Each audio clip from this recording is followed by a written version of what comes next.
In the cosmos of the world jewelry, subjects are as numerous and diverse as the galaxies that gravitate together in the jewelry planetary system that GemGenève has built. GemGenève, which has become a cultural event, offers to their exhibitors and visitors a wide range of topics around jewelry and provide their knowledge and current issues. So, I've brought them all together in one universe, the 7th season of a jewelry-themed podcast, Il était une fois le bijou. For this show, I invite you to explore a new nebula, the one of antique jewelry, with Elli Morelle Davidson and Steve Neckman.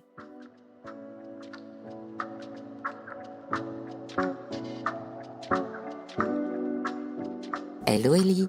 Hello. Hello, Steven. Hello. Can you tell me what is the first jewels you sold? Goes back many years ago. I think the first piece of jewelry I sold in London, it was a pair of Victorian earrings, maybe for about £120 for the pair. Can you describe these pieces? A typical Victorian, like a cone shape hanging on very thin hook, which is typical hollow design, which was very popular then, especially Germans used to grab any Victorian piece in the market. And we used to sell it in the Portobello market in London. So this was one of the typical items. Yeah, this was the first I was very proud of myself that I managed to sell one pair of earrings for £120. And for you, Steven? My first sale was an opal and diamond earring and ring. I had just started in the jewelry business, and I had no capital, and I had taken on memo, as we call it, 4 or 5 pieces from a local dealer and showed it to a woman who I know, who quickly went through them and said, I'll have that. And I'll never forget, I paid $900 for the set. I sold it for $1,000. And I thought, if I can make $100 in 30 minutes, this is the business for me. I have to add the addendum that about a year or so before she passed away, she called me to buy some jewelry, and she had quite a bit. And among the things on the table was that opal set.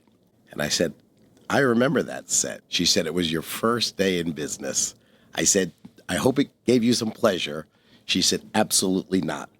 I said, excuse me? She said, I've never worn it. I said, then why did you buy it? She said, I felt sorry for you, and it was the least ugly thing you had. So it's come full circle, and yes, I still have it, and no, it's not for sale. There's a real craze for antique jewelry at the moment, and why? And do you think it will last? There was always demand for antique jewelry by people who understood the artistic value of it and the intrinsic value.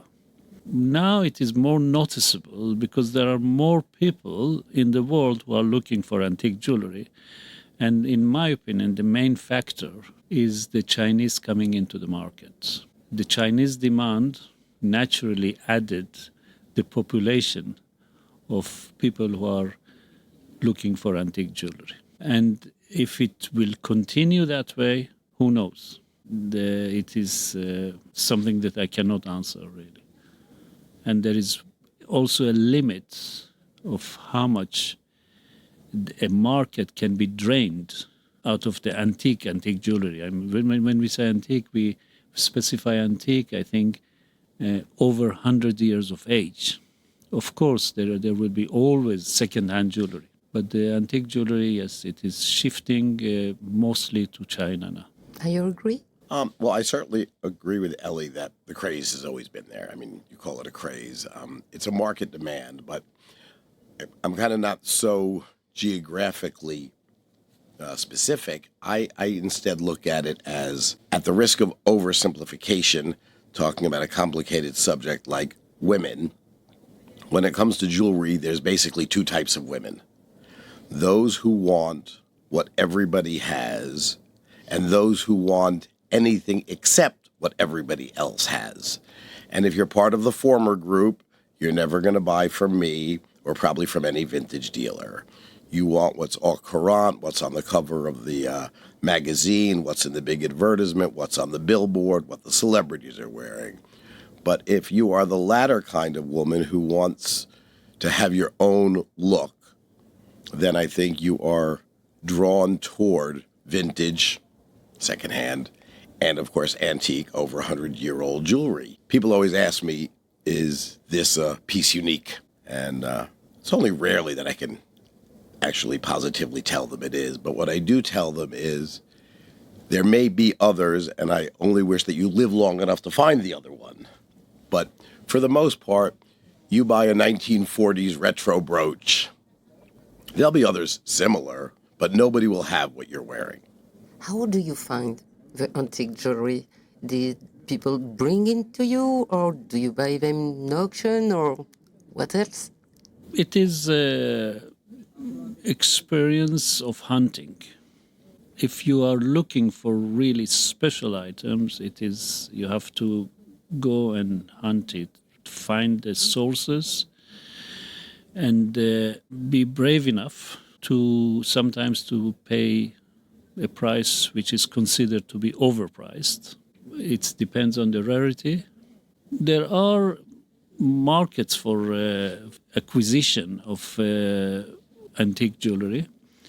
One of them is the auctions, trading between dealers. Even here, when we are in this exhibition, we buy and sell to each other, because the beauty of our business is that we reckon the items differently. Stephen might buy something for 10,000 because he feels that this is the value of the item, but I might pay him a profit and buy it from him because I have some kind of collector or lady who will buy it from me. I know that I can sell it, let's say, for 15, so I will give him 12,000. And so this is the dynamic is also, the dynamic of transactions is also among dealers.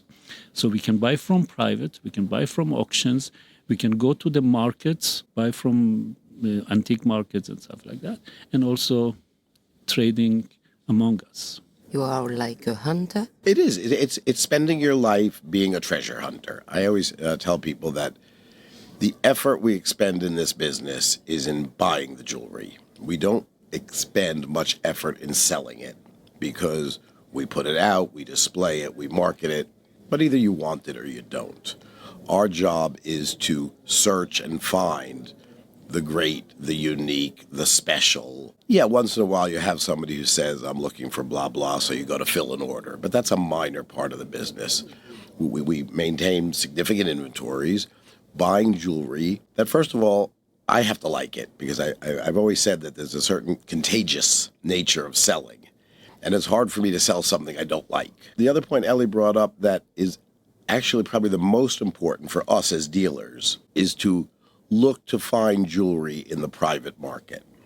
The world has become, in my opinion, over-transparent. And not that I would want to hide anything from anybody, but it's very difficult when you buy something from another dealer for X dollars and you ask X plus, and the first thing the customer says is, this sold at auction 2 years ago, I saw it online, it only brought this much money, why you... And of course you have to start explaining, A, I didn't buy it at the auction, B, in the last 2 or 3 years markets have changed, C, it's passed through 2 or 3 hands, and D, most importantly, you probably should have been at that auction 3 years ago in Hong Kong and bought it. Well, of course, they weren't in Hong Kong, and they weren't looking 2 or 3 years ago, and just like everything else has gone up, so has jewelry. The other thing I'll say is we have a very nice feature in this business. We'll pick a number, 20, 30, 40 vintage antique jewelry dealers who technically are competing against one another. but we all work together because we're in the same business. And one day it's going to be my sale, and one day it's Elli's sale, and one day it's Joe's sale. But we actually do have a pretty good bond with each other, of the people who are ethical, who understand that to do business, you never own a customer, that sometimes somebody else is going to sell them, and oh darn. But we work together pretty well. It makes for a nice dynamic.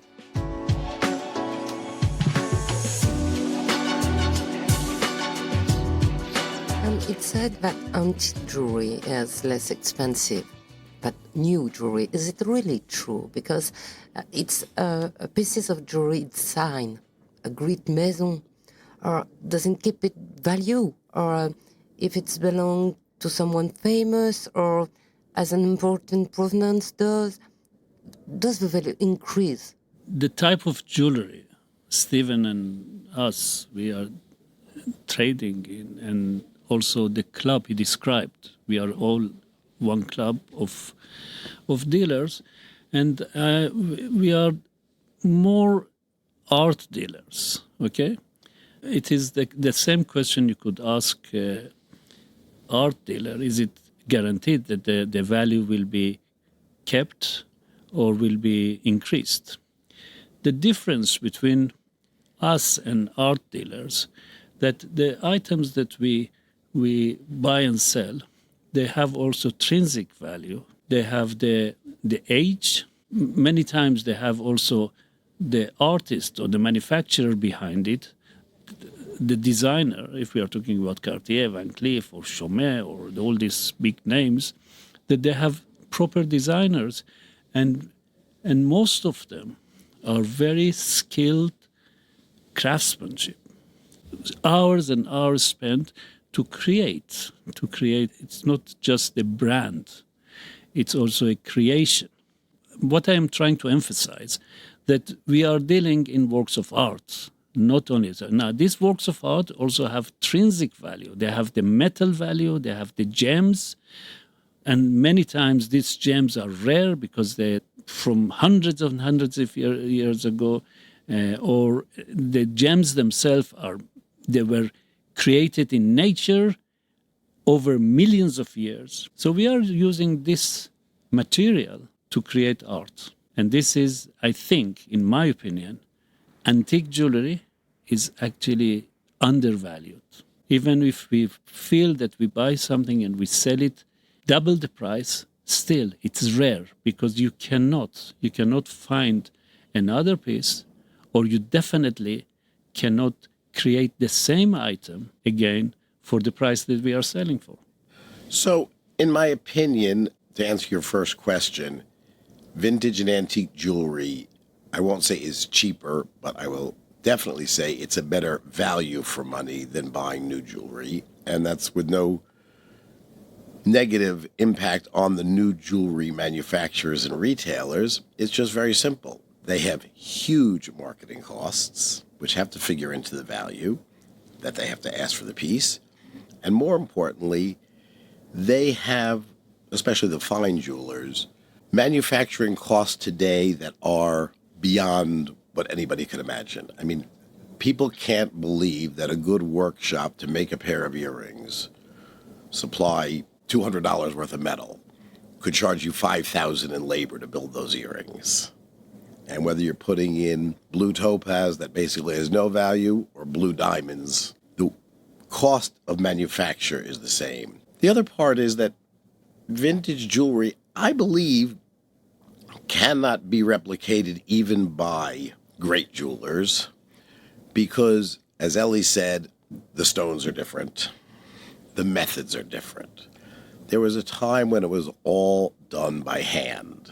And, you know, it's kind of like a sculpture that you can see the artist's hands were on it versus something that's stamped out in a machine. It's never going to be the same. You raise the issue of provenance, which is funny because even when you see in the great auctions, they never add value for provenance. They let the provenance drive the market up. And we saw it in the Duchess of Windsor sale. We've seen it in the Elizabeth Taylor sale, and most recently in the Freddie Mercury sale. which I actually followed because I was a fan of Queen and I just wanted to buy something. But at a certain point, you say, if a small candy dish that's in the auction catalog for $30 to $50, the bidding is at $4,000. This is crazy. But the funny part is, as we saw, I remember with the Princess Margaret sale, after these amazing prices are obtained with all the hype of the single owner historic auction sale, it comes back to market 10 years later and nobody's going to give you $200 for that candy dish. It's a very short market. We've seen even the Duchess of Windsor things not always bring the money they brought. Yes, if it's an iconic piece, the flamingo, her bib necklace, of course they would. But by and large, provenance is something that you do for you and you add the extra value because in your lifetime, to have something that was Elizabeth Taylor's is all that matters. But it really is more about an emotional value than a true value. Absolutely agree. Yeah, this is the provenance is kind of a trend, in my opinion, and it is a marketing tool. And if you present it in the catalog, it's that it was owned by Elizabeth Taylor, so it is a marketing, and people, in my opinion, very honest opinion, people fall into it and pay 10 times the price that they should pay. What's the most spectacular pieces you have bought in your life with pleasure? Very difficult question.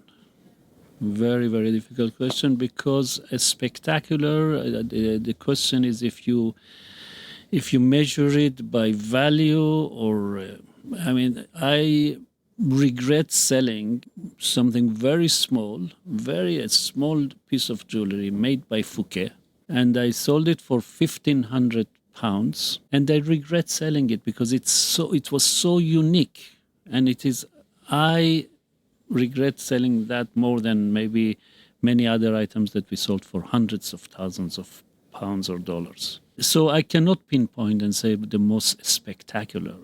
I remember a cloisonné enamel cigarette box, which was, I saw many cloisonné enamel boxes by Fabergé, but the one that I had and I was tempted to sell it, it was the most spectacular. Again, it was matter of then, it was a couple of thousands or 3,000, and it is not the value. And then at the same time, I think that I bought a long necklace by Chaumet, 1890s, it has the most fascinating rubies. By the way, not the best quality rubies. And again, because the rubies are taken out of rocks after millions and millions of years, and they have these inclusions. These inclusions play in the design. It is not less than any other work of art by Rembrandt or by Dali. This is one of the most spectacular and most valuable items. Very difficult for me to pinpoint and say the one most spectacular. Unfortunately, we sell the items instead of collecting them. Maybe we have to learn to be collectors, Stephen. What do you think? Instead of doing exhibitions and selling and... Somebody once asked me, how much percentage of my inventory do I put away for myself? And I honestly said zero. I don't keep anything for myself. I think as dealers, you have to kind of take your solace in the fact that it passed through your hands, and not that there's a written dossier at every piece of jewelry of whose hands it went through. Wouldn't that be nice? But I know I had it, and I know it went someplace good, and I will tell you the pieces that have, quote, mattered the most to me, I actually feel good to say, but it went to her, and she's an amazing lady, and she's going to love it. Or it went to that shop, and you know what? It's the kind of thing that shop should have.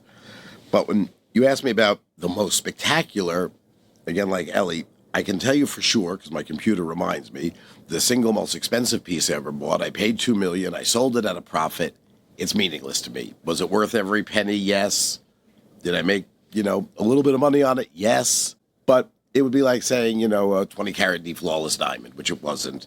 It doesn't really stick with me. I think emotionally, the piece of jewelry that I remember most was a man of great wealth went to buy his wife a multi-million-dollar gift from me, and upon seeing it, she said, absolutely not. It's our 50th anniversary. I'm nearly 80 years old. I don't want jewelry like this. The only thing I want is a bouquet of posies. Kind of had to look up to know exactly which flower was a posy. And basically he said, sorry, she's not going to keep it. I took the piece back, and I set out over the next year or so to find a jewel of a bouquet of posies. And when I found it, and it happened to be Cartier, and it was carved nephrite for the leaves and carved stones for the flowers, in this beautiful, the size of my 5 fingers, spray bouquet tied with a gold ribbon, I immediately bought it, sent him a picture, and said, it's not quite a year yet. It's not your 51st yet. I think I found the perfect gift. And I sent it to him. And the price was crazy for what it was in terms of intrinsic value. You're buying small pieces of carved, semi-precious stones, probably a total weight of 2 carats of diamonds, and we're in excess of $100,000. He bought it. He gave it to her. She wrote me a thank you note that to this day I have. And I will tell you, nobody has ever thanked me more profusely for something, because I actually found something that reflected exactly what she wanted. And as a salesman, which is kind of a cold word, it's nice to think that I found it, I loved it, and so did they.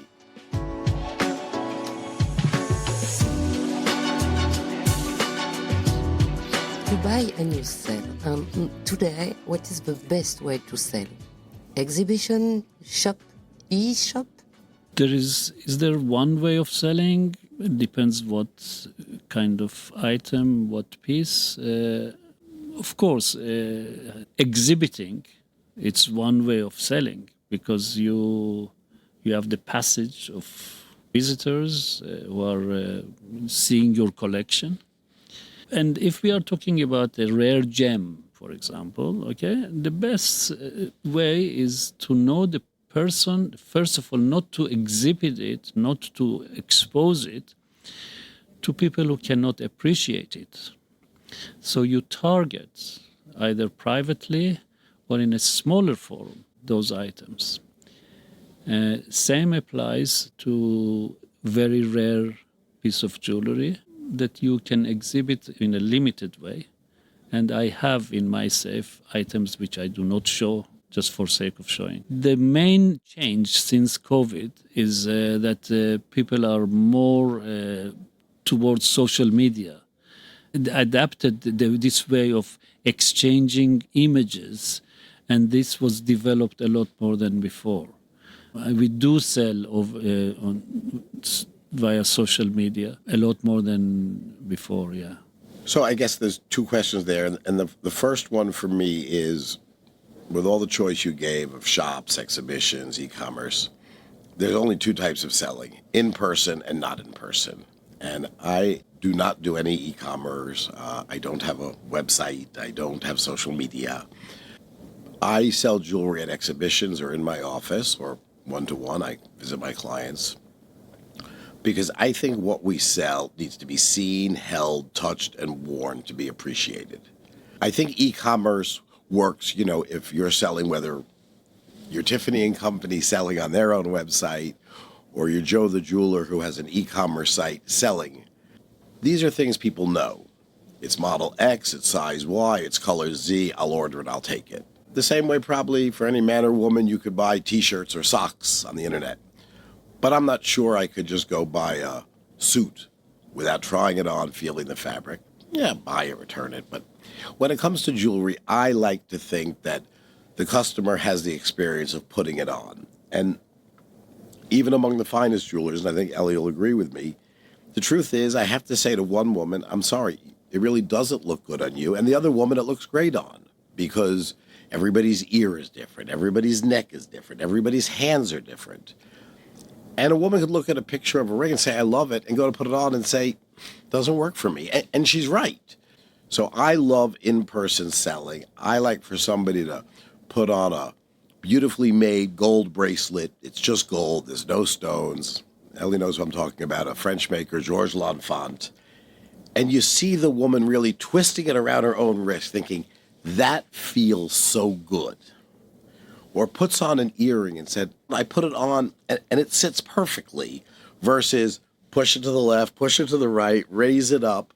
You have to put it on and it either fits or works, or it doesn't fit or it doesn't work. And as far as post-COVID goes, the only thing that's changed for me is briefly, there was a pretty often repeated, I'm not going to put off, I'm going to buy it, I'm going to do it. We don't know what the world will bring us.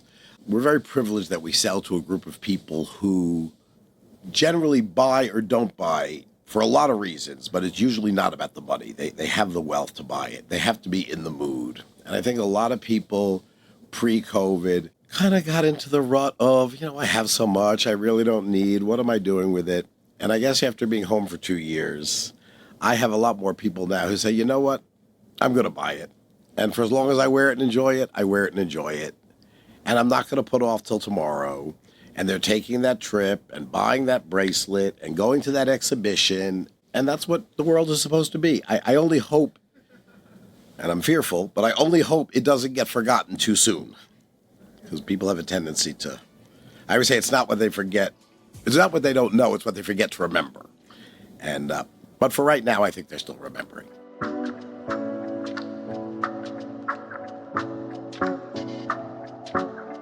I've been told that dealers sometimes join together to buy a piece.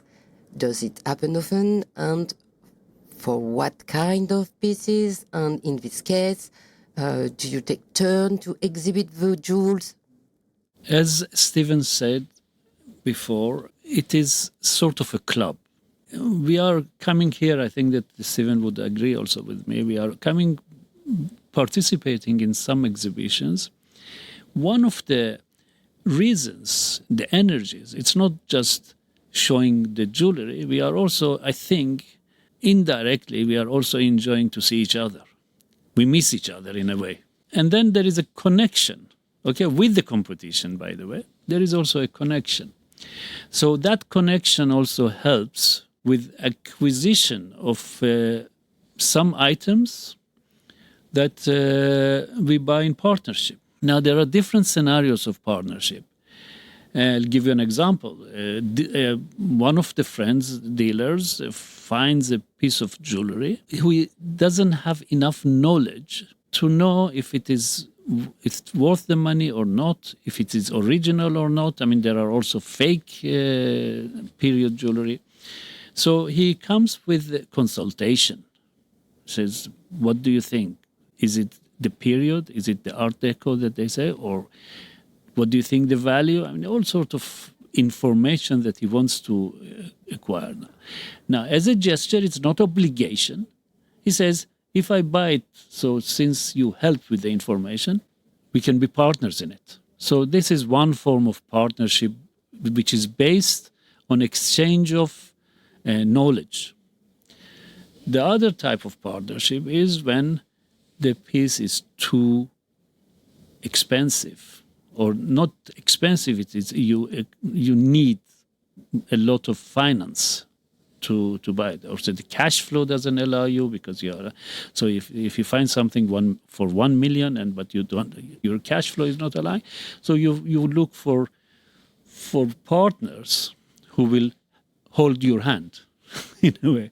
Okay, also the partners who hold your hand to purchase this, they have to agree to the value. Okay, if they agree to the value, they become your partner. Sometimes the partners are like one or two partners, and then sometimes I know I've never been involved in this kind of partnership, like form of a syndicate. There are like maybe 20 of them. Gathering to buy something for millions. Okay, so this is also another partnership. Again, it's that syndicate it's a, in a way it is copying the form of partnership which is with very, very expensive works of art. Like if there is a painting in one of the auctions which is $10 million, and they know that might fetch 30 million, but they have to cooperate. So there are syndicates of 100 people buying this. So that formula. It's also copied in our field. So again, like Elli, I've never participated in a syndicate. I think the biggest partnership I've been in on a piece of jewelry has been three-way. And that's only been a couple of times. Generally, it's me and another. It's for the reason Elli said. You bring in your information, I offer, or vice versa. You ask me for mine. But the other part that I'll admit is more likely for me is when you think you have a piece that has a special value, and obviously it's a considerable amount of capital, what bringing in a partner does is it takes the pressure off you to have to sell it quickly. Not research it enough, not hold on until the show that's coming 6 months from now.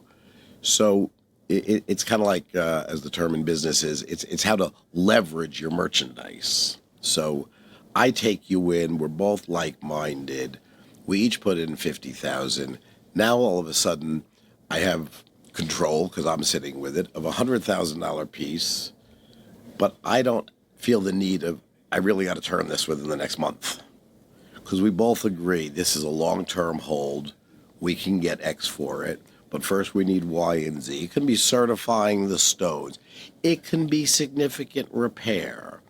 It's an amazing piece of jewelry, but the enamel needs work. There's only a few enamelists who you would give such a piece to, and they might tell you it's going to take 3 months to do. And you could sell it the way it is. In our business, if you have time, you have the ability to do better for yourself, or in this case, for yourself and your partner. But generally speaking, I think in this business, most of us like to, as they say, live by the sword and die by the sword. We do it on our own. We buy it because we buy it. And sometimes when we're tired of looking at it, forget selling it at cost. We sell it at a loss. You can't do that with a partner piece. You just say, you know what, I don't want this anymore, and you're done with it. So I try to do it solo. And today, what's customer looking for? Is that particular style, certain period? Does it need always to be signed? And do preference differ by culture? For example, I've been told that the Chinese are very fond of Art Nouveau because the flower motif appeal to them.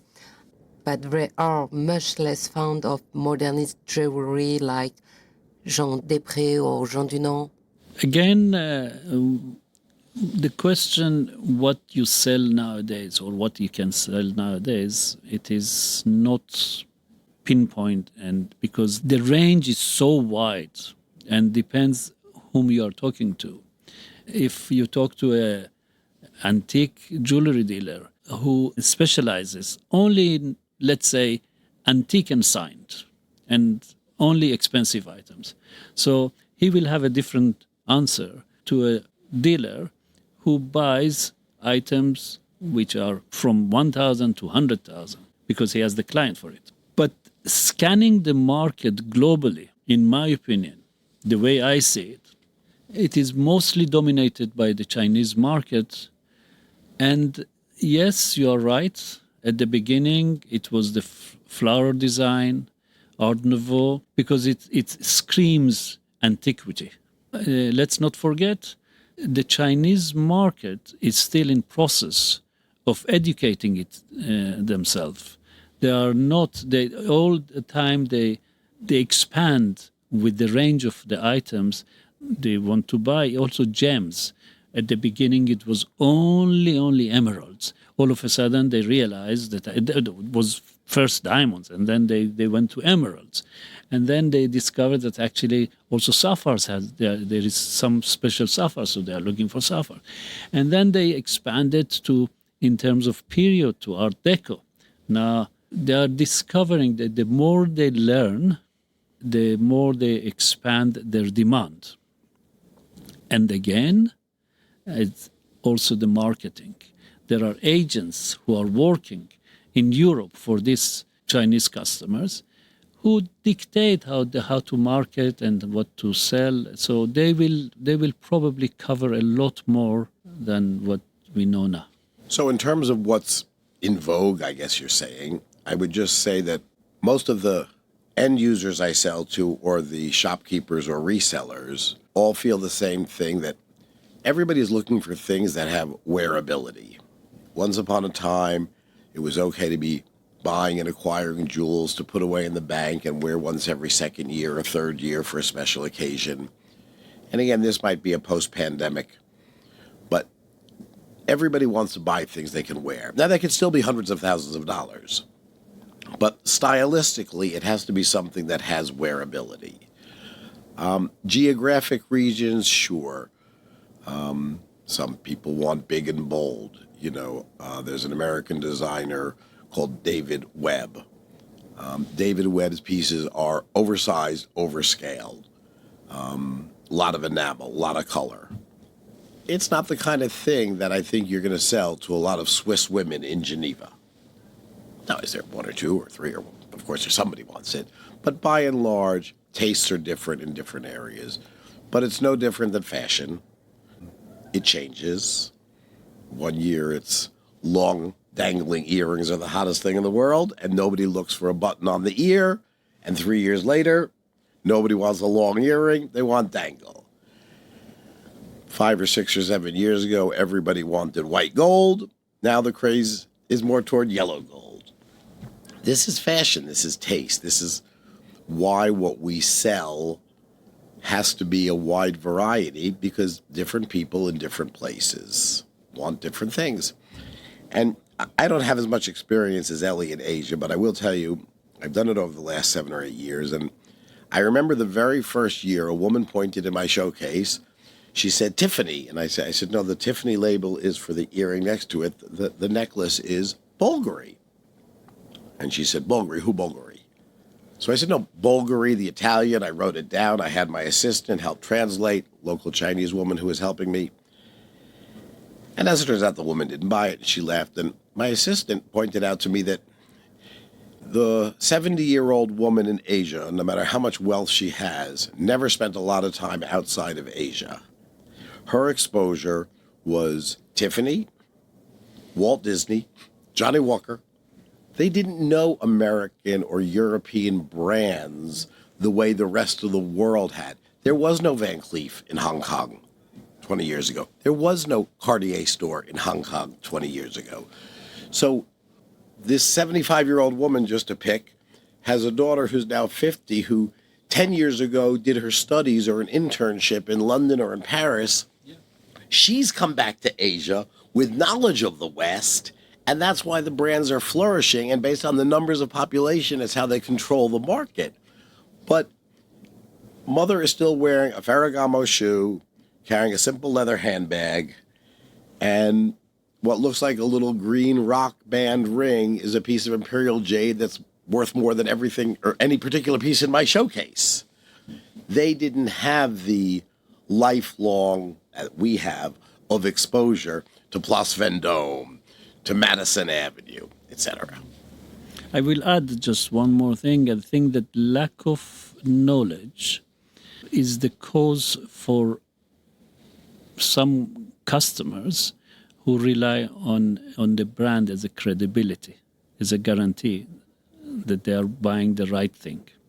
So it is a compensation for lack of knowledge.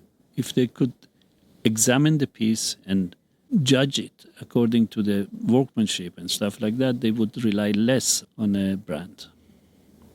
Do you agree with it? Yeah, funny you say that. A customer called me one day. I forgot my wife's birthday. I'm in a Mikimoto store. They have Mikimoto pearls. Is it good to buy? I said, look, I don't know about other people's values, so I won't discuss that. The only thing you can be sure of when you buy at Mikimoto on Fifth Avenue is you're buying good pearls.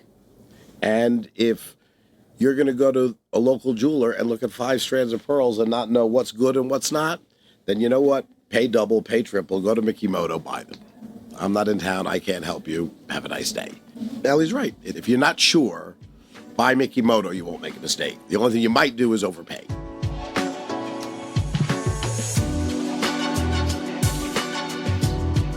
Our very wealthy customers who buy a lot, and we all the merchants know about how many in the world? I'll answer first. Yeah. I would say in the last 20 years, there's been two. One is a woman, American. One is a gentleman, I guess also technically American, although lived in Europe. And they came and caught the market by storm. Everybody knows them, but you also begin to realize, going back to what Elli so aptly referred to as the club, they begin to play one of us against the other of us. And in the long run, they don't do themselves any favors. There are wealthy individuals who are insatiable when it comes to their appetite for jewels. But again, they have to like it. You know, I show a necklace for $300,000. I show a necklace for $500,000. He likes one better than she likes the other one. We'll buy both. These are people who can afford anything in the world. He wants her to have it. She wants it. They have it. But the ones that I alluded to first basically are traders, although they're technically buying for themselves. They're not shopkeepers. And they exist, but they're not really an important part of our market. They come and they go. I'd rather have the nice lady who buys 5 pieces a year, every year, and introduces me to her daughter-in-law when her son gets married, and all of a sudden she's buying from me. That's the organic growth of our business. I'll also say, just in general, like in any business, when you have that major customer, it's very, very dangerous, because it's not healthy for any business to say, I have one customer responsible for 50% of my revenue. I absolutely agree with Steven, apart from one sentence he said, that they are not part of our markets. They are part of the market because they influence the market. Now, there are very powerful individuals who use their financial ability and dictate, in a way, bullying style and greed, which is not exactly our intention to buy and sell works of art. In a way, again, I agree, they will go. They are not staying here. They are not part of the club. But by the time they leave, they cause quite a lot of damage, in my opinion, because in many cases, they push prices up, not for the rarest pieces. Generally, they push prices up for no reason. So the last question, what jewels would you dream to find? I actually have one, and I'm forgetting the complete description, but years ago, going through Tiffany, actually, an American company that I don't buy that much of, in their blue book, which used to be their annual catalog, there was a bracelet, the construction of which, the design of which, the photo of which, I actually looked at and thought, this is probably the most beautiful bracelet I've ever seen, from a picture. And that was probably 10 years ago. And not that I don't always look at beautiful 1970s yellow gold jewelry, but that is a piece that I would dream one day, not to own, but to buy it and to sell it. So it passed through my hands because it's just something that I would like to see in hand. I'd like to touch it. I'd like to feel it. I'd like to see how it's done. Not to copy it, just to understand it. Again, I don't know if there's one in the world, or 3 or 5 or 7 or 17, but I haven't seen one yet. And it's kind of nice to think that there's still something out there that I would like to see. When you go to a jungle to hunt, do you have a dream which animal you hunt? Or you just go to the jungle and assess and you catch the best that you can That's what find? we do every day. So this is the difference between a dream of having something, or I don't have dreams. I just act and try to hunt the best and always going a step above. Do you have anything else you would like to say, to add? I'll just say that for a lot of the reasons that we've discussed in this podcast, but generally speaking, I consider us the luckiest people in the world. We deal with beautiful things. We generally deal with people who are celebrating or in some other way are marking a happy occasion, even if it's just the happiness of we can. We generally work with nice people, and we have the great privilege to be a part of something. And what I mean by that is, not that it's going to make a difference. None of us have a perfect batting record. But it means something that you came to me to buy your engagement ring. It means something that you came to me to buy the gift for your wife's 50th anniversary. It puts me a little bit to feel like I'm a part of something more special. And there is something very, very nice. And again, whether it's that thank you note for the posies or just a nod, hey, love it, thank you, that you're able to kind of understand somebody's needs well enough, whether it be a shopkeeper to show up with the right things or an end user private client. It's so nice to feel like I'm relevant. I have it. I got it.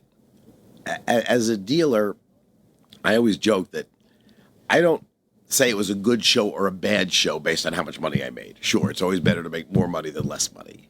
But I count whether a show is good by how people reacted to what I had. Because even if you didn't buy it, and she didn't buy it, and he didn't buy it, when I put it out 6 weeks at the next show, someone's going to buy it. And I feel better because all of you said it's great, it's wonderful, it's amazing. So that's a pretty nice way to live and to have a business and to work. Just a couple of more sentences that we didn't apply in this podcast. And I want to add that also in our business, the type of business we all enjoy, as Stephen said, I consider myself very lucky. There is a lot of psychology. The psychology is when you are in the certain mood to buy something, the psychology, how you present it to the customer. First of all, you have to know the customer, to know their feelings. And it is combination of everything. It's not only intrinsic value, it's not only design, it's also the psychology of all the club together. Thank you, Elli. Thank you for having us. Thank you, Stephen. Thank you very much.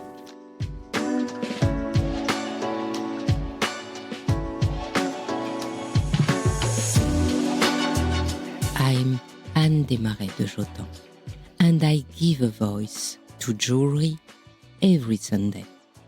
Over the following weeks, I'll be alternating to my two other podcasts, Brilliant and Le bijou comme un bisou.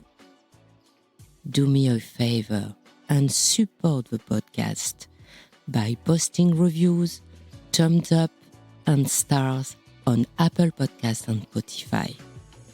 Don't hesitate to share this podcast on your social media and leave kind comments on the Il était une fois le bijou and GemGenève social media. Love, Jules, and goodbye.